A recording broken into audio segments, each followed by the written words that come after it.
काज़मी साहब, हम ब्रेक में बात कर रहे थे, ब्रेक से पहले भी, कि अब कोई राब्ता, कल अली अमीन गंडापुर साहब ने भी कहा कि अब तकरीबन जो है वो नहीं है, तो इसका मतलब ये कि इसलिए इमरान खान साहब को बराह रास्त जो है वो बात करनी पड़ी है। अच्छा, टू बी ऑनेस्ट मुझे अली अमीन साहब के बयान की कोई समझ नहीं आई। एक तरफ काली अलीमा खान साहबा जब जेल से बाहर आई तो उन्होंने कहा कि इमरान खान साहब ने कहा है कि अब फैसला सड़क पे होगा।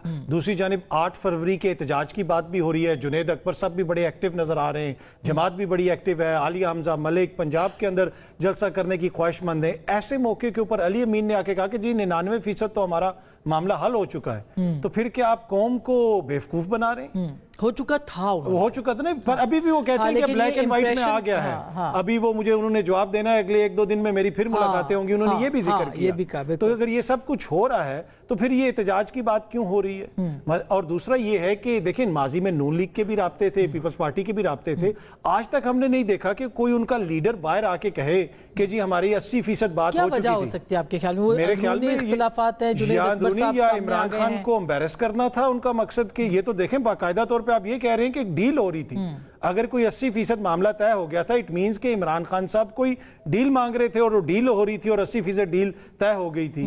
तो वो तो ये कहते हैं कि जी हमने सड़कों पे फैसला तय करना है, अदलिया के जरिए आजादी लेनी है। अली अमीन बता रहे हैं, वो एक ही तो चैनल थे जो बात कर रहा था, और शायद उनकी अहलिया भी बात कर रही थी खान साहब की, मगर ये एक चैनल जब उस नहीं रहा तो उसका नुकसान तो इमरान खान साहब को होगा ना। बाहर नहीं, मेरे ख्याल में चैनल तो उनके और भी होंगे। ऑब्वियसली अली अमीन साहब तो एक ऑफिशियल पोजीशन में थे ना, उनके वो बड़ा इजी था ना उनके लिए, इजी भी था और केयरफुल भी उनको रहना पड़ता था। एट द सेम टाइम वो चीफ एग्जीक्यूटिव भी हैं सूबे के, और दूसरे मामलात को भी उन्होंने देखना होता था। तो वो राब्ता थे, लेकिन क्या वो सिर्फ वही थे और वही? मेरा नहीं ख्याल। उसके अलावा भी जो मुख्तलिफ इनकी जमात के सीनियर लोग हैं उनके साथ भी राब्ता होता रहता है, उनके साथ भी मैसेजेस वगैरह होते रहते हैं। इवन के जो मुज़ाकराती कमेटी के अंदर लोग हैं उनके अंदर भी कुछ ऐसे इंपॉर्टेंट लोग हैं कि जिनसे राब्ता होता है। तो सिर्फ अली अमीन साहब नहीं थे। और अब्बास साहब, आपको क्या लगता है कि ये इमरान खान साहब ने इसलिए भी बराह रास्त खत लिखा होगा क्योंकि जो बीच का चैनल है वो चैनल या कोऑपरेटिव नहीं है, या मौसर नहीं है, या कोई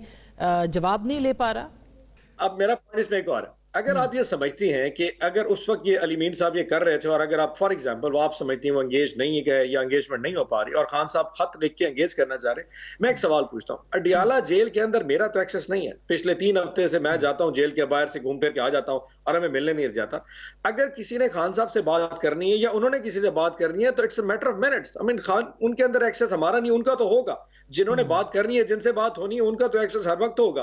तो आई एम श्योर कि जिस वक्त खान साहब ने ये ज़हन बना लिया, 1 मिनट लगना है। एंड वेरी फ्रैंकली, अगर बात नथिया गली या क्या कहते हैं बनी गाला या पेशावर जाने की है तो ये तो खान साहब ने फैसला करना है। अगले तो मेरे ख्याल में 1 मिनट में कबूल कर लेंगे, चले जी चले आ जाए, व्हाई नॉट? बिकॉज अल्टीमेटली जो कुछ खान साहब दे सकते हैं वो एक इतना बड़ा वॉइड है जो कि लेजिटिमेसी है। इस सिस्टम की जो सबसे बड़ी फॉली है वो लेजिटिमेसी है, जो कि सिर्फ खान साहब के है। और वो अवाम और इस सिस्टम के दरमियान जो ब्रिजिंग है वो खान साहब ही खत्म कर सकते हैं। सो सिस्टम चाहता है कि कहीं ना कोई बात हो, तो जब उन्होंने बात करनी है, खान साहब ने बात करनी है, वो अडियाला में किसी वक्त भी हो सकती है। उसके लिए कोई चैनल नहीं चाहिए। आई एम श्योर कि दोनों पार्टीज के दरमियान हम इतना है कि हमारा अब मिसट्रस्ट है, जो कि बैरिस्टर साहब के लिए बड़ी खुशी की खबर है। यकीन इस वक्त वो मिसट्रस्ट है कि वो यकीनन अभी गैप फिल करने के वो अवामिल भी नजर नहीं आ रहे दोनों। मगर आपकी पार्टी में बहरहाल 8 फरवरी से पहले दराड़ें तो नजर आ रही हैं। जुनैद अकबर साहब के लिए भी बड़ा मुश्किल हो रहा है। कल भी हमने देखा जो मीटिंग उन्होंने बुलाई पेशावर में परसों, उसके अंदर जो हुआ, तो वो जाहिर है कि एक मुश्किल तो उनको हो रही है ना। अच्छा, जब आप सिस्टम चेंज करते हैं, तंजीमी सियासत कभी भी आसान नहीं है। और इस दौर में जब खान साहब जेल में, उस वक्त तंजीमी सियासत करना बहुत मुश्किल हो जाता है। अल्टीमेटली आपको हर फैसलों का जो बर्डन है वो खुद ही उठाना पड़ता है, क्योंकि ऑब्वियसली खान साहब बैठे नहीं बैठे।